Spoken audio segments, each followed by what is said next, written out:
Hello guys. Welcome to my new blog. हामी बोका हैन बोका। मेरो माथि के कमी छ यार, मेरो गर्लफ्रेन्ड नि छैन, के गर्नु मुला यो जिन्दगीमा। हामी दुवैजना सिंगल मान्छे हो क्या। म त यही सिंगल प्रो म्याक्स जानेदेखि आएको सिंगल, अहिले जाने पनि सिंगलै हो। बिए जबसम्म गर्दिन भने तबसम्म डबलै हुँदिन यार। बट गाइस हामी भर्जिन हो भर्जिन। यो हातको कमाल हो क्या। गफ गफ गफ गफ।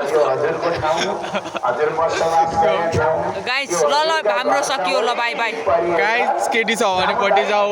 हाम्रो केटी प्लिज न यार, कहाँ छौ भगवान यार, प्लिज आ जाऊ न यार, आ जाऊ न प्लीज। मेरा गर्लफ्रेंड कता हो प्लीज भगवान, पटा दे यार, एक ठो पटा दे, एक ठो, इतना भी पटा दे, इतना भाई लोयल चाहिए भाई, लोयल, इतना लोयल प्लीज ना please. Bye bye guys, bye bye.